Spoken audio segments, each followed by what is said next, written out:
हे everyone, welcome back. So हम indirect tax law का quick revision कर रहे हैं जिसमें इंस्टीट्यूट के रेफरेंसर को फॉलो किया जाएगा। इस रेफरेंसर को आप भी प्लीज़ स्ट्रिक्टली इसको यहाँ से ही रिवाइज़ करें क्योंकि इसमें सारे इंपॉर्टेंट पॉइंट्स को कवर करा गया है जो कि किसमें एग्ज़ाम में पूछने के पूरे पूरे चांसेस होते हैं। इसीलिए आप इसको वो ना समझे, कुछ ऐसा एक्स्ट्रा ना समझे। ये आपके पूरे समरी पार्ट्स को कवर करते हुए है, जो आपको अलग से समरी नहीं बनानी पड़ेगी। ये पूरे समरी प्रोविजंस को कवर करेगा। ठीक है, अब हमने लास्ट क्लास तक कर लिया था कि क्रेडिट कहाँ कहाँ मिलेगा। ठीक है, आज हमें करना था कि अगर उस क्रेडिट का रिवर्सल हो तो। देखिए, हमने यहाँ भी कर लिया था क्रेडिट कैसे मिलेगा, ब्लॉक क्रेडिट कौन कौन सा होगा। ठीक है ना। हाँ, हमने ये सेक्शन में वो भी कर लिया था 18 के अंदर के कहाँ कहाँ अवेल होगा, कैसे कैसे अवेल होगा, क्या कंडीशन होगी। आज हमारा टॉपिक ये आ गया है स्पेशल कंडीशन। ठीक है, कहाँ कहाँ पे आपको रिवर्सल होगा और कहाँ पेमेंट करनी पड़ जाएगी, क्योंकि रिवर्सल हुआ या फिर पेमेंट एक ही बात है। तो स्पेशल सर्कमस्टांसिस की बात हो रही है जहाँ रिवर्सल होगा या पेमेंट होगी। तो हम पहले 3 केसेस देख लेते हैं जहाँ पर नॉर्मल होगा, फिर एक केस देखेंगे जहाँ कैपिटल गुड्स की बात होगी। तो पहला केस आ जाते हैं। देखो, रजिस्टर्ड पर्सन जो आईटीसी लेता है वो अगर रेगुलर स्कीम से शिफ्ट हो जाए किस में, टू कॉम्पोजिशन स्कीम में, या फिर कोई ऐसा रजिस्टर्ड पर्सन जिसके गुड्स होली एग्जेम्प्ट कर दे गवर्नमेंट, 100% क्या कर दे, एग्जेम्प्ट कर दे। ठीक है, या फिर थर्ड केस में ऐसा पर्सन जिसकी रजिस्ट्रेशन कैंसिल हो जाए। ठीक है, अब पहले टैक्सेबल पर्सन था और अब कोई भी पर्सन नहीं रहा, मतलब रजिस्टर्ड पर्सन नहीं रहा, रजिस्टर्ड पर्सन था अब नहीं है। तो उस केस में क्या होगा, देखो, अमाउंट टू बी रिवर्स। इन तीनों केसेस में क्या होगा, अमाउंट रिवर्स हो जाएगा। कितने, किसके बराबर, इक्वलेंट टू द आईटीसी। तो उतना पैसा जाकर आपको ओटीएल में ऐड कर देना है वापस से। जितना भी वो आप ऐड कर देने का मतलब यही हो गया कि उतने का क्रेडिट आपको नहीं मिलेगा। राइट।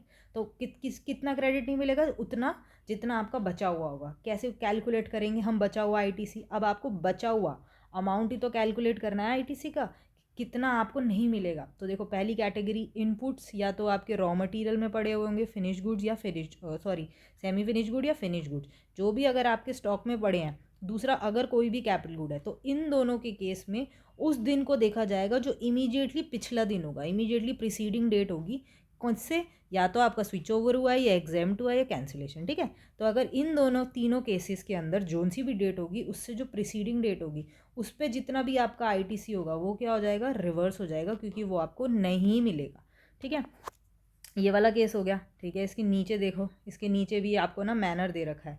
अब ये आपको मैनर, इसी पार्ट का देखो क्या दे रखा है, मैनर ऑफ रिवर्सल, किस तरीके से रिवर्सल करोगे, तरीका दे रखा है।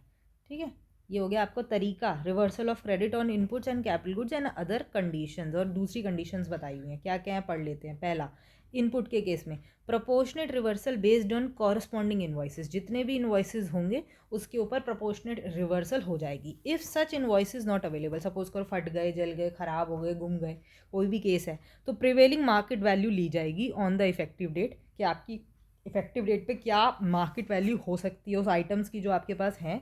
ठीक है, और कौन सी इफेक्टिव डेट है, जिस दिन स्विच ओवर हुआ है, स्विच ओवर हुआ है, एग्जाम्प्ट हुआ है, या कैंसिलेशन, तीन ही केसेस हैं। तो तीनों केसेस में जो इफेक्टिव डेट रही है उस डेट पर प्रिवेलिंग मार्केट वैल्यू क्या रही है। ठीक है, शुड बी यूज, इसलिए उसको यूज़ करेंगे with due certification by practising chartered accountant और कॉस्ट अकाउंटेंट।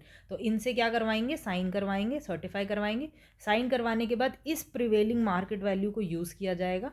हाँ, और इस वैल्यू के बेसिस पे आपका आईटीसी कैलकुलेट होगा, अगर आपके पास वो बिल्स नहीं है जितने बिल्स आपने वो सामान के खरीदे थे। ठीक है, ये समझ में आ गया, इजी है। आपके पास बिल्स नहीं है तो आप प्रिवेलिंग मार्केट वैल्यू को यूज़ करेंगे। उस मार्केट वैल्यू को यूज़ करने के लिए आपको सर्टिफिकेशन करवानी है प्रैक्टिसिंग सीए कॉस्ट अकाउंटिंग से। सेकंड पार्ट हो गया कैपिटल गुड्स। कैपिटल गुड्स में देखो, रिवर्सल ऑन प्रोराटा बेसिस। अब ये नहीं उठाकर कैसे भी रिवर्सल मार दिया, प्रोराटा बेसिस पे, सीक्वेंस वाइज, है ना। Basis pertaining to remaining useful life, किसकी कितनी यूजफुल लाइफ रिमेनिंग है। सपोज करो किसी की 5 साल खत्म हो गए, किसी के अभी 4 साल हुए हैं, किसी के 3 साल, तो अभी 1 साल बचा है ना। तो 1 साल बचे होने की वजह से उसको कंसिडर किया जाएगा सिर्फ 1 साल, जिसके 2 साल बचे हैं सिर्फ 2 साल। तो इसीलिए रिमेनिंग यूजफुल लाइफ को कंसिडर करना है, और उसमें हमेशा सालों में नहीं। यहाँ पे देखो स्पेसिफिकली आपके लिए लिखा है, एक सेकेंड, स्पेसिफिकली आपके लिखा है यहाँ पर ना, मंथ्स में कैलकुलेट होगा। एक सेकेंड, इसका अच्छा कलर ले लेते हैं। हाँ, वाइट कलर ठीक है, मंथ्स में कैलकुलेट होगा। राइट, तो कैपिटल गुड्स में याद रखना ये प्रोराटा बेसिस फॉलो करता है। प्रोराटा में जितने जिसके मंथ्स बचे होंगे उस हिसाब से फॉलो किया जाएगा, ठीक है। तो pertaining to remaining useful life in months, taking useful life as 5 years, 5 years को मंथ्स में कन्वर्ट करेंगे तो 60 मंथ्स बनता है। तो देख लो किसका कितना महीना है, उस महीने पे ले आओ और उस महीने के हिसाब से प्रोराटा कैलकुलेट कर दो, है ना। प्रोराटा मतलब आपको पता है जितने पीरियड आपने यूज़ किया होगा हर क्वार्टर और पार्ट ऑफ देयर ऑफ उसका 5% मल्टीप्लाई करके पूरे आईटीसी में से हटा दो, जितना आईटीसी बचाओ वो आपका रिवर्स हो जाएगा, right. Third part, ITC to be reversed will be calculated separately, अलग से कैलकुलेट करना पड़ेगा सबका अलग अलग, ये नहीं क्लब कर दिया और फिर कैलकुलेट कर रहे हो। सीजीएसटी का अलग, एसजीएसटी का यूटी और आईजीएसटी, ठीक है। हाँ ये सोच रहे हो आईजीएसटी का तो अलग निकाल लेते हैं, सीजीएसटी और एसजीएसटी का टोटल कर देते हैं, नहीं नहीं ऐसे नहीं करना, सबका अलग। रिवर्सल अमाउंट जो भी आप रिवर्स कर रहे होगे that to be added to OTL, मैं पहले ही आपको बता चुकी हूँ, क्योंकि रिवर्सल का मतलब क्या होता है, गवर्नमेंट आपको वो जो आईटीसी है वो नहीं देगी, तो नहीं देने से वो क्या करेगी, वो ओटीएल में जाकर आपका पैसे को क्या कर देगी, ऐड कर देगी, राइट। ओटीएल में आपके पैसे को क्या कर देगी, ऐड कर देगी, इसीलिए उन्होंने ये बात बोली है, हाँ एडिशन कर देगी, है ना। तो इसलिए added to the OTL of the registered person, उसके ओटीएल में जाके ऐड हो जाएगा कि अब आपको ये वाला जो आईटीसी है ये नहीं मिलेगा, ठीक है। एंड लास्ट पॉइंट, ठीक है, ये हो गए लास्ट पॉइंट, इलेक्ट्रॉनिक क्रेडिट और कैश लेजर। आपको पता है ना, एक तो इलेक्ट्रॉनिक क्रेडिट लेजर होता है, इस क्रेडिट लेजर में तो आपके पास वो सारे आपके आईटीसी के क्रेडिट डाले जाते हैं जो आप क्या करोगे फ्यूचर में क्लेम करोगे, ठीक है। और एक होता है इलेक्ट्रॉनिक कैश लेजर। अब कैश लेजर में तो ये रहता है, हाँ कैश लेजर में तो ये वाली बात रहती है कि कैश से ही क्या करेंगे, पेमेंट करेंगे। हाँ इसके अंदर क्या होता है, बंदा अपने पैसे जमा कराता है और इससे पेमेंट करता रहता है ना। तो ये कैश लेजर होता है, दैट विल बी डेबिटेड, वो क्या हो जाएगा, डेबिट हो जाएगा विद सच अमाउंट, समझ आएगा ना। डेबिट मतलब क्या हो गया, डेबिट मतलब गवर्नमेंट, क्रेडिट मतलब आपके पास है पड़ा है आपको मिलेगा, डेबिट मतलब देना, बैंक की तरह है बिल्कुल, पैसे गए तो डेबिट, आए तो क्रेडिट। तो यहाँ पर डेबिट हो गया, इसका मतलब पैसे चले गए, तो इसीलिए आपको गवर्नमेंट को वो पैसे देने थे क्योंकि रिवर्सल पास ऑन करना था। तो आपने क्रेडिट का रिवर्सल कैसे करोगे, डेबिट करके। तो अगर आपने क्रेडिट कर रखा है तो माइनस करना है तो कैसे होगा, डेबिट, तब जाके वो वैल्यू हो जाएगी ज़ीरो। तो बैलेंस जो भी आईटीसी होगा if any will be lapse, और जितना भी बाकी का होगा वो लैप्स हो जाएगा, राइट। तो ये इसका प्रोसीजर हो गया। चलो ये वाला पार्ट तो हमने तीनों का कर लिया। कौन कौन से पार्ट वाला हमने करा था, चाहे उसका स्विच ओवर हो, एग्जेम्पशन हो और कैंसिलेशन हो। अब हमें करना है कैपिटल गुड्स का। सपोज करो कैपिटल गुड का केस है, तो कैपिटल गुड्स के केस में क्या करना पड़ेगा, है ना। हाँ ये रहा कैपिटल गुड्स के केस में, देखो क्या करना पड़ेगा, सप्लाई ऑफ कैपिटल गुड्स और प्लांट एंड मशीनरी, आपने क्या कर दिया, सप्लाई कर दिया। मतलब जो कैपिटल गुड्स और प्लांट एंड मशीनरी आपको यूज़ करना चाहिए था वो तो यूज़ नहीं किया और उसके बदले सप्लाई कर दिया, तो गवर्नमेंट उस पर गुस्सा खाएगी और कहेगी जितना आईटीसी लिया है वो वापस करना पड़ेगा। तो देखो ये है अमाउंट कि कितना अमाउंट आपको वो करना पड़ेगा, रिवर्स करना पड़ेगा, ठीक है ना। तो कैसे कैलकुलेट करेंगे, नीचे फॉर्मूला दे रखा है, higher of the following use कर लेना, ये है आपका फॉर्मूला। इसमें से जो भी हायर होगा ना वो वैल्यू आपको क्या करनी पड़ेगी, रिवर्स करनी पड़ेगी, ठीक है, वो वैल्यू रिवर्स करनी पड़ेगी।